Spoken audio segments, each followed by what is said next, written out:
Welcome back to the Daughters of the Moon podcast. We're grateful that you can join us for another week. And today we have We a sure special. are. Oh, thank you. And today we have a special guest, Melissa White. And Melissa is a professional psychic medium and teacher. She works with reverence for spirit to inspire and assist others in finding healing and empowerment. Melissa experienced a traumatic health crisis and subsequent near-death experience at the age of 23 that profoundly changed her life. Through a series of synchronistic events, Melissa learned to trust her intuition and began to embrace her keen ability to communicate with the other world. Melissa's training includes years of extensive mentorship with the phenomenal British medium Tony Stockwell. She's been a student at the prestigious Arthur Findlay College in England and has traveled to Ireland to teach about mediumship and develop the psychic faculties. Over the year, Melissa has read for thousands of clients in a one-to-one setting, as well as in groups and larger demonstrations. She hosts group retreats as well as workshops to assist others into tapping in the love of the spirit. She's a host of the Spirit Room podcast, which we were lucky to be on, and continues to seek new and creative ways to express what's in her soul. She's on a mission to help others to create their own unique relationship with spirit, and in doing so, bringing hope and healing to as many hearts as she possibly can. Melissa is grateful to have been entrusted with so much by those in the world and the next. She believes that faith is seeing light with your heart, even when all the eyes can see is darkness. Oh, that's beautiful. I love that. So welcome, Melissa. Oh, thank you so much for having me. It's a pleasure. Yeah, it's nice to get to interview you this time instead of you interviewing us. So yeah, it's a treat. As you know, it's kind of nice. It's a nice treat to be the one to be interviewed. So that's great. It absolutely is. Good stuff. Good stuff. We like it too. So tell us about you. Tell us about you, Melissa. How did you start all this stuff? I know you read it in your bio, but Well, I would, sometimes when people ask, when did I know that I was communicating with spirit? I think I was always doing it, but I did not know what I was doing. So as a child, I would be like, I have memories of being in kindergarten and being really nervous I was always nervous to get questions wrong. I was very shy. I was always really a perfectionist. So whenever the teacher would ask us a question, I would be like having a panic attack. She was going to call on me. So I was in French immersion and she would like show us a flashcard of an image of something. And she would call on one of us and we'd have to say what the word was in French. And so I remember sitting there and feeling all nervous and I would hear the word in my head in French. And then every time that would happen, she would call on me right after. So basically I realized now my guides were trying to help me. They were literally giving me the answer, like what to say. But I did not know that was spirit. I had no idea. I thought that was just kind of what happened for me. I thought I was just very lucky. So I know that I was being assisted even as far back as then. I just didn't understand it. I grew up in a family that also wasn't super aware of this kind of thing. So like my parents just didn't know what to think about some of the things that I would say or experience. So I learned kind of early on, maybe I didn't really speak up too much about it because they didn't seem to understand it or get it either. So, and it's not that they didn't want to. I think they literally just did not know what we were dealing with. And so it wasn't until I was older, like when I was a teen, I had experiences that really showed me that I was quite psychic. Like I would know things before they would happen. I would have experiences where I realized I was really good and natural manifester. Like I realized that as a teenager. But even then I didn't think, oh, this is going to be like what I would do with my life. And really that incident when I was 23 was the beginning. It was the catalyst for everything. My son, I had him when I was 23. And a week after he was born, I started having really, really intense, horrible abdominal pain, like to the point where it would stop me in my tracks. I couldn't walk. I couldn't do anything. I couldn't breathe. I was just having like these attacks. And I would go to the doctor. I would end up in the ER. I think because I was a bit younger and because also I just had a baby, they kind of thought that it was something to do with that, or they thought I was being like dramatic or something. But at one point, you know, they'd see me, they'd give me pain medication and send me home. And it kept happening. And at one point I said to one of the doctors, like, I feel like I'm going to die. Like, it's so bad. And they basically were kind of like not listening and kind of misdiagnosing. Like they told me at one point they thought it was an STD, you know, all kinds of things, which it was not. And so, Thank God for that. yeah, so I basically ended up where I was very, very sick. Had like a bad fever. My mom came to visit me and my son, and she walked in and took one look at me, and she said I was just white. And she just grabbed us both, got us in the car, and she drove us to a different hospital, like farther away than the ones we'd been going to. And I wasn't there for very long before they were wheeling me into this emergency exploratory surgery. So I did not know what was going on, if I was going to be like what they were doing, if I was going to be okay. I didn't have a chance to even say goodbye to my son. I was extremely terrified. I really, really felt like I was close to not, like, I didn't think I was going to make it through the surgery. Like, that's how bad it was. And I remember just praying to God, like, please, I need to live. I need to be able to raise my son. And I was crying. And as I was laying there, my grandparents, my dad's parents, who are in spirit, came to me. And it's not that I saw them with my physical eyes. It was more of the feeling of them, but also I heard them. And they told me it was going to be okay. I just had to get the surgery, had to kind of calm down a bit, and that I was going to be okay. I was going to get to raise my son. And so it did calm me. It gave me a lot of peace. I had the surgery. And then when I woke up, I was talking to the surgeon, and he said, you wouldn't have had 24 more hours. Like, my appendix ruptured and there was poison everywhere. They almost had to take out a part of my bowel because of it. And so when he said it to me, I laughed, because it was so absurd to me that I'd known it was real bad, and yet, you know, wasn't being taken seriously, wasn't being listened to, being given like morphine, you know, and sent home. And so that changed everything, because it made me realize, first of all, I was connecting with spirit, even though I didn't think to myself, oh, I'm a medium, I'm going to do this. I still did not know, but I understood a little bit more that I was actually connecting. And I also realized there was all these things in my life that I'd been avoiding or not really looking at. And it kind of showed me exactly what I needed to do. So I started listening to my own, like myself, I started listening to my own intuition and making different choices about life and who I was going to have in my life and who I wasn't, because I was in, you know, some situations with people in my life at that time that were not good for me. So really that became very clear. And it wasn't until years later, when I had my daughter, that after she was born, everything went sideways just in life. So it wasn't like to do with illness, but my husband at the time was in a serious car accident that basically changed everything. He wasn't able to work anymore. We thought we were going to lose our house, because at the time he was the breadwinner. We had a flood in our house that we had to move out for like 6 weeks with a newborn baby. We had huge financial strain. And then my husband was dealing, you know, with the depression and stuff because of his accident, all this other stuff. So I was at a point where like life was very uncertain. I didn't know how anything was going to get better. And I just really was searching, like seeking for some kind of relief or understanding, some kind of comfort. And I ended up going into I thought it was a meditation class, which it kind of was, but it was more so like a psychic development, like meditation night. And so I went, and I'd never meditated on purpose before. You know, I definitely know that I had meditated just daydreaming, but I had never intentionally done so. So I went, I did it. I had a profound experience. I felt and like basically experienced spirit in a really tangible way. And it opened my eyes. So basically at that point, I had so much healing from that one experience that I just kept going back, because I loved it and I was intrigued.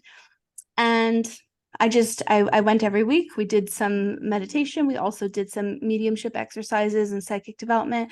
I ended up really, really looking forward to it. And then at home on my own in between, I was meditating and I was connecting with my guides, and I started like being interested in reading like angel cards and oracle cards, all that stuff.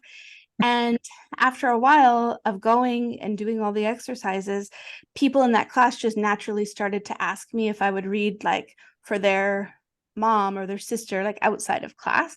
And so I would say, sure, like I'll give it a try. And it went well.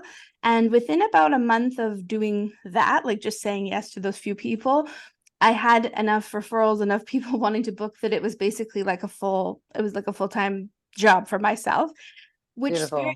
I'm really thankful for, because I really needed it at that time, because we did not know what we were going to do. So I ended up, well, I loved it, but it also financially gave us a way, like I was able to support us through that period of time. And I haven't looked back. It's amazing how spirit just steps in when we need them to in those situations and gives us the help that we need, or something to facilitate that we can jump on, right? If we listen, of course. Yeah, exactly. It was true. perfect timing. So it was like the time in my life, I think, where I was ready, but also I really needed, they could be of service to me as I was, also trying to be of service to others. So it was a really, really, like, I'm very grateful for that. Yeah, that's awesome. And then so that's how you got into your mediumship, was just continue honing on into your psychic development. And then you started, well, obviously you had that first message from your grandparents, and then you just started hearing spirit, being open to it, I guess, because I think we're all in tune to that. I think we got to open up our channels a bit. Yeah, it was kind of clever the way I think spirit did it with me, because with the angel cards, I felt really comfortable, and it was something that I felt like I could, if I was focused on that, I wasn't trying for mediumship. It was more so like a psychic reading for people. And then what would happen is I would be in the middle of doing that, and all of a sudden I would be aware of a spirit person for that, client in front of me. And so I would just say to them, are you open to it? Like, do you mind if I just let you know what I'm sensing? And you could tell me if you understand. And they'd say, sure. And then it would naturally occur. And so once that started, I started making sense of some of the things that I felt and seen before that I didn't quite know, or didn't realize exactly what was going on. So they kind of, I don't want to say they tricked me into it, but they allowed me to kind of do it in a way that was comfortable for me, where I wasn't trying too hard, because I am, and I mean, I'm getting better, but I used to be quite hard on myself and quite a perfectionist. So anytime that I think I put too much pressure on the mediumship in the beginning, I think that it would have been way more difficult. So this way it just kind of naturally transpired, and then I just went with it. Beautiful. Mm-hmm. Yeah, that's really nice. And what brought you into doing podcasts? Because you do the podcast and you have some amazing guests and you got a lot of really good information on it. What brought you into that? I think I've been listening to podcasts myself for so long, and I started to recognize that the ones that I'm interested in all kinds of podcasts. I don't just listen to like spiritual stuff, but the ones that I would listen to, I've listened to for years, and I felt like I know these people. Like you start to they could become kind of a part of your life, and you look forward to, when their episodes coming out.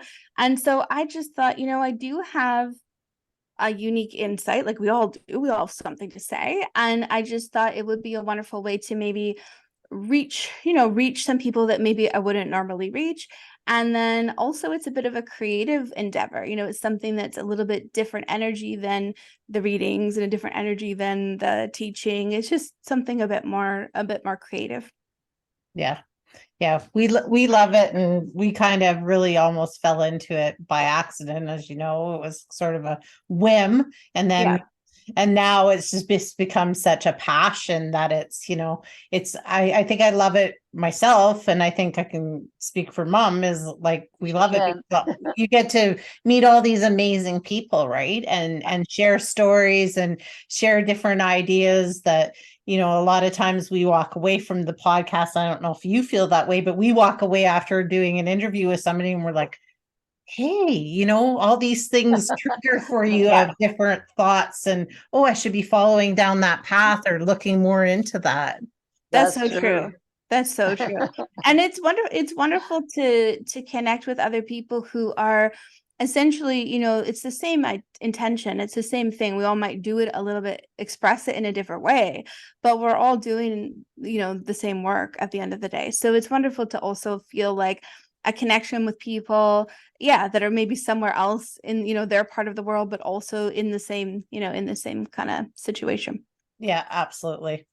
That empowerment and empowering people to be their highest authentic self, right? And find what their path is, because it's different for everybody, right? And how we get there and how we go through different things. I know not too long ago, I had to go for some tests, and it was, of course, I'm quiet because, you do get this ultrasound. Mhm. All of a sudden, I'm like, this man pops in my brain, and I'm like, who are you even? And Mhm. then when I came home, I said to my husband, this was really weird. Did your grandpa look like this, wear this, do this? And he's like, yeah. I'm like, oh, cool. Because he come when I was having an ultrasound, not sure why, Yeah. but I was just going to tell you, right? And it was a weird experience for me because I hadn't really had that before. Yeah. Yeah, probably because you were quiet, because you couldn't be talking. And then also, as a way, almost, it's so unexpected that you would actually notice. Do you know what I mean? It's not like something that you were even intending for. Yeah. So just to let you know, he knows you, even if you don't know him. Right. Yeah. So That's cool. yeah, I like those experiences. I mean, I've had some in my life where and usually it's, when I'm either quiet or like the one was, I was very traumatic and I was in a car accident. This drunk driver had hit me. Yeah. And as he hit me, I was like, oh my God, I'm going to die. And then I heard a voice from somebody that I grew up with was like, no, you're not. And I'm like, okay, Yeah. I guess I'm not. Similar to yours, right? Like Yeah. not same, but Mhm. Totally. Yeah. That's so, it's so amazing. And almost like when you think back to me, it feels so surreal, but at the time it was so clear. And it's a full, like, you hear it, but that's like a full body experience of just what that feels like, when they're there and present and wanting to support you. So that's beautiful. It is beautiful. They just come along and help us out whenever we don't even, like, I know with mine, they just all of a sudden, poof, there they are, give me a message, and it's so important that you pay attention to them, as you well know. It seeks us out to do the things that we're supposed to be doing spiritually as well. So, like you said, like-minded people, it's great to know like-minded people. Because I don't know about you, but when I first started out, of course, I was a few years before you guys, sort of thing, that I started. But I know that I was afraid to come out and show people what I was doing. I thought that they would think I was weird or different. And when you're raising kids and things like that, you don't want you want to fit in, right? And so it was quite the experience to grow with. But I was very lucky. I had lots of people around me. Well, actually, I had Kimmy's grandma to support me through that, and she was the one that sort of walked me through some of the avenues I needed to go to find my way. So it was awesome. Yeah, I find that the people that are your people will show up. You'll find them, but you have to first be brave enough to show who you are, really. And it's true. Even now, like, I'm thinking, okay, it's been 10 or 12 years, like probably 12 years since I started, like, really intentionally developing. And at the time, there was still quite a bit of stigma around psychic stuff. And even today there is. I mean, There is.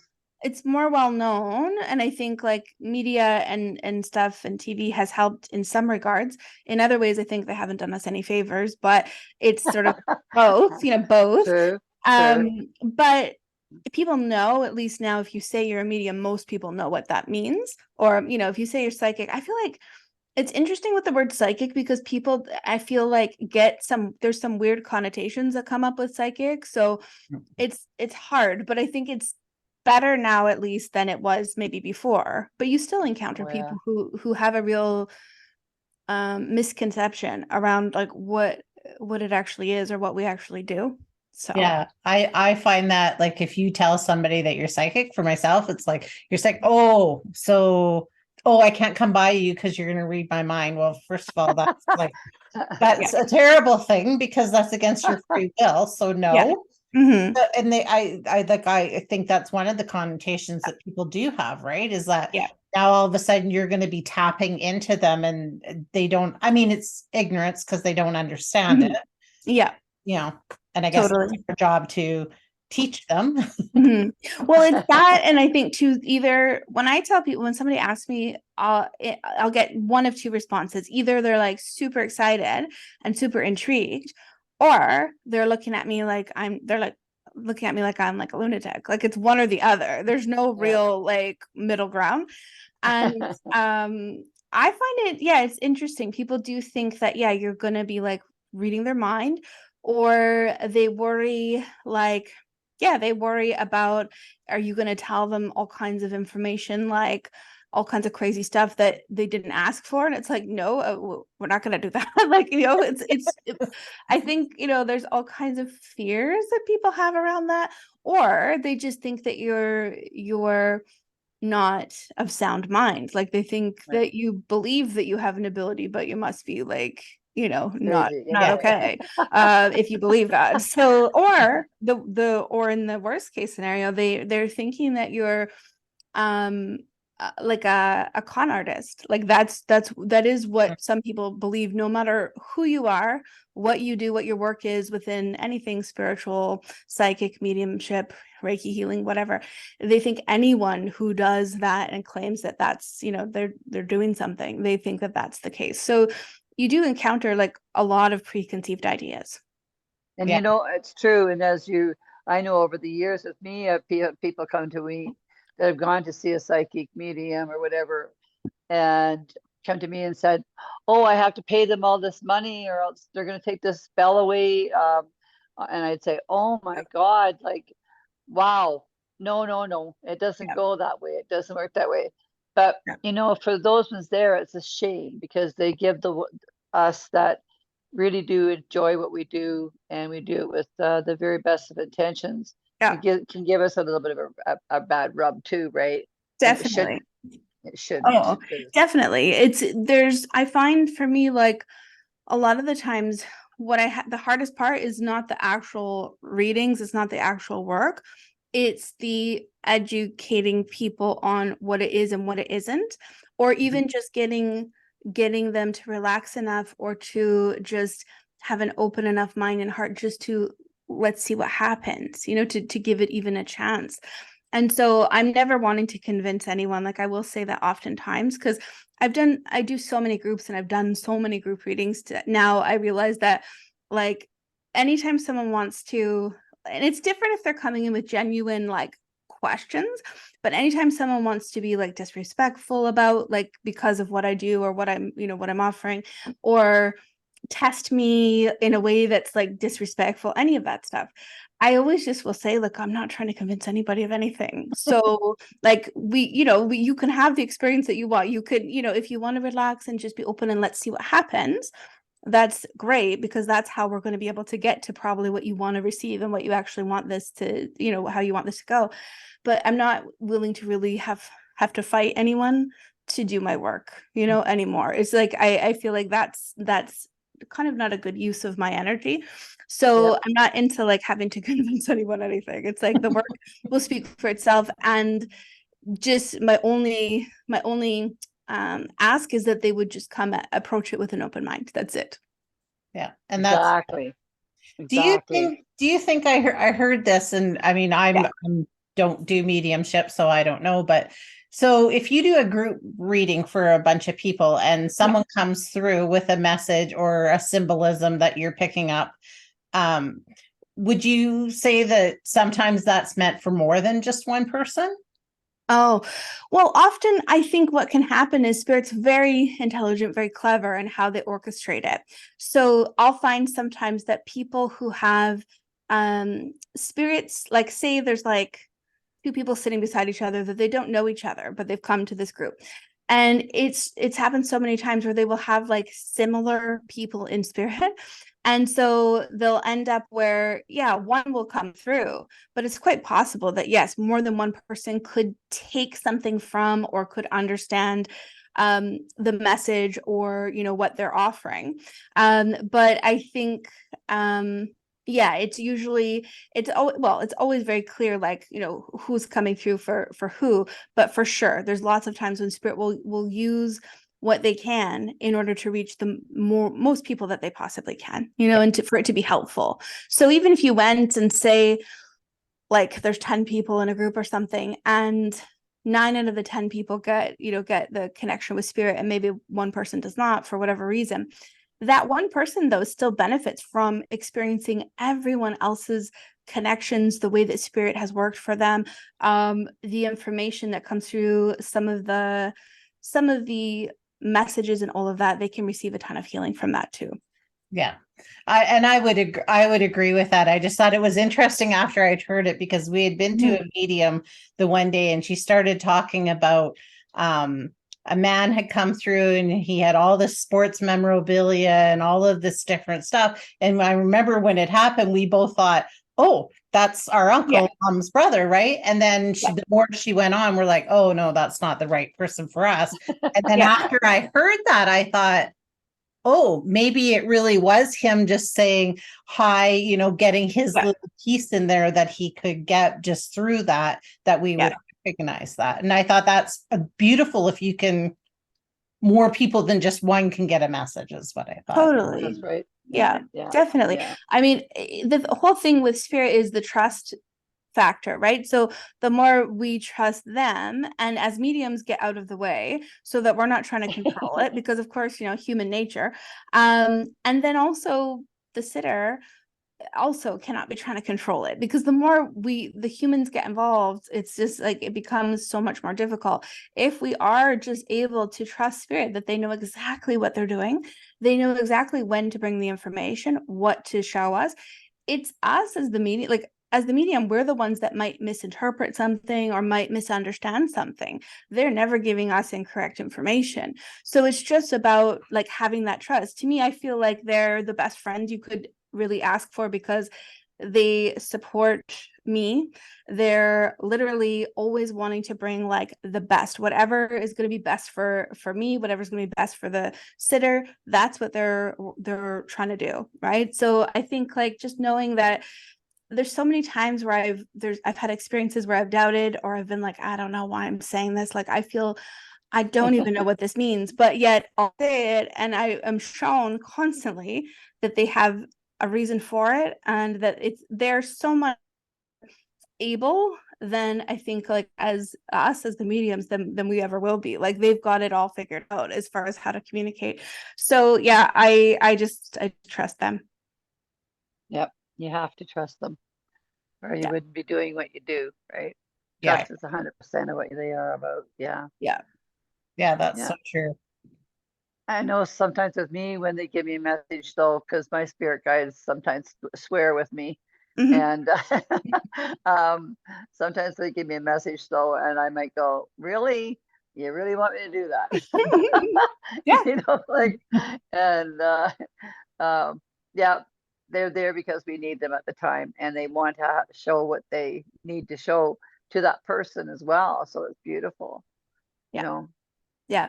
I find too, like, I think sometimes when like students of mine in the beginning stages of development, especially with mediumship, I think they believe that it has to be very formal, like that their communication with spirit has to be something like, I don't know, just very structured and very formal, and that they have to use almost like religious type words, like basically like everything is like, and of course we have reverence for them and we love spirit and all of that. But you really can just talk to them normally, just talk to them like you would a friend. And that's how they will also, interact with you too. It doesn't have to be so, I don't know, so fancy and so like rigid. I think it can be more, natural, and there doesn't have to be so many rules. I would agree with that. So, yeah. So, and then Worry about you go started ahead, your Katie. mentorship and training people to be able to do this as well. So can you tell us a little bit about that? Sure. Yeah. Like over the years, I've had all kinds of different teaching groups. So there's been intuitive development circles, and I think the longest running one that I had was like 5 or 6 years that we did that, and that was like on a Thursday nights, for that period of time. But recently, yeah, I've been more wanting to focus on some like long-term, like year-long mentorship programs for mediums. And so the last year, we just finished last week, of the exceptional medium, which was these women that came together. Most of them had some experience, although there was a few that were sort of more just beginning. And basically 3 Saturdays of the month getting together for the live classes. And what I did was there was a class that was like theory, so I would like present the teaching, and then the second class was more so hands-on practical, so giving them experiences to practice with each other. And then after a while started having like guest sitters to come in, strangers, for them to read and to practice working with. And then the third class of each month was like a healing class. So I wanted to give them an opportunity to receive some healing for themselves, and to also really focus on their own self-development, their own spiritual development. So I had like guest teachers come in, hypnotherapists came in to kind of help with building confidence and things like that, and energy healers. And we had a tarot class, like just a bunch of different opportunities to kind of feed their soul too, sort of take care of them as the medium. Right. And then each month just gave these resources on the online part, so kind of like through a portal where they can work on it at their own pace. So it would be like in connection with the theme, whatever we're working on. But what I noticed with it was that from the beginning of the year to the end, huge growth when it comes to people who felt at the beginning very, very afraid to like practice in front of the class, and felt very, very afraid to be wrong. By the end of the class, feeling very comfortable to work in front of the class, receiving, yes, all kinds of accurate information, but also this very, very heartfelt emotional connection, which is beautiful. So I'm thrilled with the progress, and I saw also relationships being built. Like these people became like soul family, right? So it's really, really amazing to experience. And so they're continuing on, starting in September, another year, and then I've got a new group starting in September as well. So it's that part of it I'm finding really, really fulfilling for sure. Beautiful. Good for you. Thanks. Congratulations. Yeah, thank you. I really enjoy it, and I find the creativity for me is in finding ways to break down what I'm doing. Because as you guys know, when you're doing your work, you're just doing it, you're not analyzing it in the moment, really. So afterwards, thinking back to, well, what did I really need to know? Or what did I always struggle with? Or what do I still struggle with? What is it that, I could bring to other people so that, empower them. And also, the other aspect too is it's all in partnership with spirit. So when I sit down to figure out, well, what am I going to teach them, or what are we going to look at, it's spirit and I working together. They inspire me. They'll kind of give me, we could try this as an exercise, or we could try that. And so I like working in that way, where it's a little bit more allowing me to have the creativity in that too. Beautiful. That's wonderful. Thank you. Next, Thanks. you'll be writing a book. And Yeah, I thought of having you back on here to write a book, to talk about the book you wrote. I would love to. It's been so funny. Like it's been in the back of my mind for so long.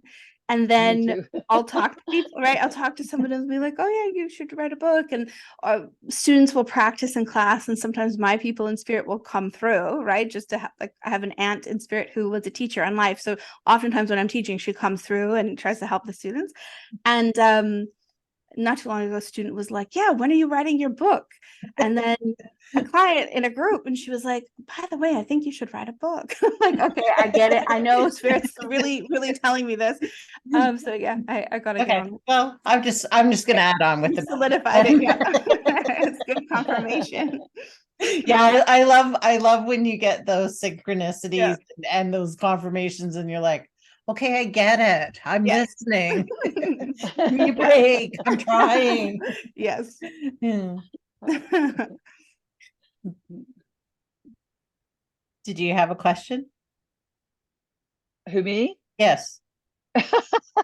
No, no, I didn't actually. I was going to put something in there a minute ago, but no, I'm good. I'm just, what you're saying is awesome, because it lets people know that you can reach out there and you can get what you're looking for. If you're trying to be a spiritual person and learn to be a psychic and a medium, we know that everybody has is psychic, and and if they push long and hard at it, the mediumship just comes through as well, because Spirit just starts to give you the information and the answers that you're looking for. So it's great that you're doing that, sharing that with people, Thank you. educating in that way. Yeah, I mean, I think the education and the training is important, because I've had people reach out before and say, like, well, if you were legitimate, you wouldn't need any training because it's natural. It's a natural ability, or they call it a gift, right? Yeah, And I right. just think, like, how crazy that, to me, doesn't make any sense, because yes, the innate abilities are there, but you have to know what to do with them. You have to learn how to fine tune it, how to have discipline with with your abilities.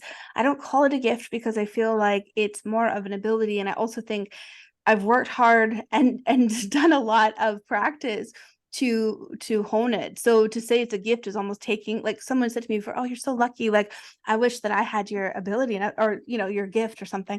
And I said, no, but, like, it's not really luck, because I've actually, like, worked so hard, so it's not, it's lucky to have, I guess, maybe the wiring that I have, or the personality to be able to, I guess, fulfill that as, like, a part of this life. But the actual, like, to get the accuracy and to also get to the level of trust that I have with Spirit, that's all because I just didn't give up, right? Like, that's, I think, what it comes down to. So the education, I think, is important. I also think it's important in other ways too, because, like, in the training that I've done, what I found too is that it helps to have a mentor or someone that you can actually talk to about what you experience, because, as you ladies know, it's not like your average job. It's not like your average life. Like, it's That's quite true. unique, what we experience, and not everyone will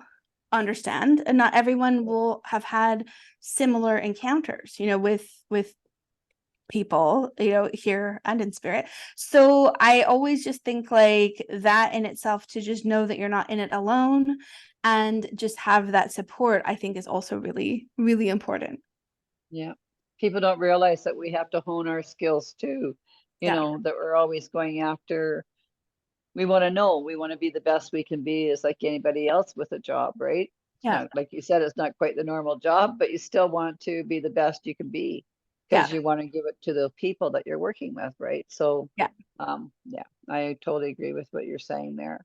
Yeah, Yeah. I do too, because I just think we're always learning too, right? Like, that's one thing I've always loved, is learning and learning about different things. And I think more things come into our field, and then we're like, oh, that's cool. How can I incorporate that with what I do, or to make what I do not better necessarily, but more well honed, or more whatever, right? Just Yeah. get that message out there. If you were to give advice to somebody just Mhm. starting out or looking for some advice, what would you give them? I would say that they shouldn't discount anything that they experience, feel, hear, see, that if they're expecting it to always be dramatic when they connect, or they're expecting it to be something that's, like, always, like, tangible, visible, like, in front of their face, then they might be missing out or overlooking some of the more subtle ways that spirit is already working with them or already connecting with them. I would encourage people to just give themselves permission to be wrong, like give themselves permission to just try and to not be phased if the first go or the second go it isn't correct or it isn't accurate, because that is the learning. That is how they're going to get to the point where they are, feeling, that they're really, they've got it. So I would say just like not to be discouraged, and to just be courageous in it. Like the minute you start to have that intention, like your intention is key, is so important with this. The minute that's your intention, it's almost like spirit then starts to move along with you and naturally just put things in front of you. If if you're patient enough to follow it and to listen, and recognize that, it's easy to look at other people and what they're doing and think, oh, like, why can't I get that information? Or when I do it, it's not like that. I think be your own medium, be your own psychic, be your own healer. Don't compare yourself to anyone else because it's not supposed to look like anyone else. It's supposed to be your own. And each of us have our own qualities and our own things that make us unique and what we do special.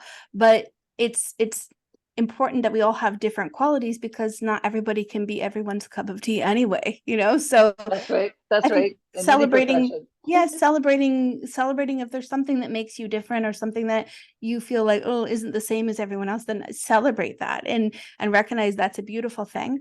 But I would just say, yeah, it's oftentimes more subtle than they think. And so just relaxing and not taking the shame out of it. Like sometimes students feel so bad that they didn't, I don't know, they feel like they didn't meditate enough or they did something that's just very human, like they're not meditating 24/7, or they're not like, I don't know, like going out into the field and like having these like spiritual experiences, like they're watching TV sometimes, and I'm like, spirit knows we still have to be human, like we still have to live a normal human life too. We're not, we're not meant to be, just these holy beings with no human life. So it's okay, like enjoy this life, but know that spirit's within everything that we do. So you could be meditating, yes, that's wonderful, but you could also be sitting by the water and just relaxing and taking a deep breath and noticing the birds and the nature around you, and that's just as equally a spiritual experience. It doesn't have to be one thing. Good for you. That's very true. Yeah, I agree with that. And I loved what you said about the being different and being authentic to who you are and just, not comparing yourself to others. Cause I think we all get into that trap, right? Of becoming competitive or, in awe of someone. And so, and not to say that you can't mirror them to some way, but at the same time, you need to be yourself as well, right? Because otherwise it's too fake. Yeah, I think, admiration, for someone else's work is great, but not to let it make you feel inadequate, because I do have some students that will come to class and they'll see someone working and they have no idea how long they've been doing it or, what it's taken to get there. They just see them working and they're like, oh my God. And they admire them, but they also start to panic and they almost want to quit because they're like, oh my God, I can't go back. She's so good. And I'm whatever. And I was like, but the reason why I have a class is so that you can keep learning. Like if you knew everything, you would not, there's been no reason for me to have this class and no reason for you to come if you know everything. So like embrace it. And I mean, I remember I did a demonstration one time with a colleague of mine. We had taken mentorship together for a few years and we got to meet in person. She was from the States and we did this event and I went first and I did my thing. And I was like, oh, I don't know what she's going to think about this. Like, I felt like it was good, but it wasn't maybe like the best I'd ever done, best mediumship of my life. So I was like, kind of feeling a bit like self-conscious. And then I sat down and she was going to go get ready to go up. And she's like, oh my God. She's like, how do I go on? How do I do this after that? And I was like, oh. So then she did her thing. And I was sitting there the whole time. Oh, my cat just turned on my AC. I was sitting there the whole time watching her and thinking the same thing, how incredible. Like, so we both had admiration for each other and we both were feeling a little bit like, Like, I don't know, how does this sort of measure up? And afterwards she said, oh, I was just thinking, like, I don't get those pieces of information that you get. And I was like, well, I was thinking the same thing. So it just taught me, like, really just appreciate someone else's work, but don't allow it to, like, make you feel insecure about your own. It doesn't mean that, right? That's right. Don't underestimate yourself. Yeah. Yeah. And I think just celebrating each other, and specifically with mediumship, it's pretty hard to ever take one reading or one event or one night and try to say, is this person, like, good or are they not? Because with mediumship, it really is, there's a lot of variables, and it depends a lot of the time on the sitter and maybe, like, their energy that they're bringing, but also the conditions. And it's not to say, like, oh, if it doesn't go well, it's because of that, but I just mean, you could do 10 different readings in an evening, and there's some that are going to be, like, phenomenal, but there's also some that maybe just are not quite the same, like they're not quite as easy, or they don't feel as incredible in the moment to you as the medium. So it's important not to judge, I think, based on that, but actually recognize the sign of someone, I think, that's doing good mediumship. Yes, the details, the evidence, and having a healing, like a heartfelt connection, that's important. But also what I've noticed is that good mediums are able to face whatever comes their way. So if we all had amazing conditions, somebody who was coming because they're very open-minded, they had a need for the mediumship and all of that, then I think we'd all be pretty brilliant all the time. But the truth is that there's always different circumstances, there's always different personalities, different energy. So managing that and being able to kind of, I think, work through some of the challenges and some of the obstacles that come up, that to me is someone who's skilled, right? And that comes from training, but it also comes from experience of just doing it over and over until you sort of recognize how to manage those situations. But they do happen. They happen to the best of the best. There's no way you can avoid those challenges. So it's like learning how to deal with them. True with life too, right? We can't really avoid the challenges. Yeah, exactly. Be nice if we could, but Yeah, I mean, some days I'm like, yeah, it would be really nice. But I think it's really how you manage. Yeah, absolutely. Well, it has been such a pleasure having you on. We so appreciate you coming on our podcast and talking to us, and we appreciate having had the experience and the opportunity to be on yours. Can you tell our followers where to find you? Yes. Well, thank you both so very much for being a guest, and then for having me. It's been really a pleasure. People can find me at melissawhitemedium.com. That's the website. And Facebook seems to be the place where most people find me, psychic medium Melissa White there. And then I also am on Instagram, Melissa White Medium, and TikTok, Melissa White Medium. So those are the places. Excellent. Well, thank you again so much. We really appreciate you coming on. Maybe you'll come on again some other time, and we'll talk further about mediumship and other things as they develop in your life, and you can share some experience, etc. We'd love that. So definitely. Anytime. And I will be in touch, because I do think it would be cool to have, if you wanted to come and do some guest teaching in one of the mentorships I would love to do some tea leaf readings. So if you guys would be interested, I think that'd be really cool. Yeah, that'd be wonderful. So that'd be so fun. Yeah. Okay. So we'll keep in touch. Okay. Sounds good. All right. Awesome. Well, and everybody, like and subscribe to us and follow us. Love us too. Have a wonderful week.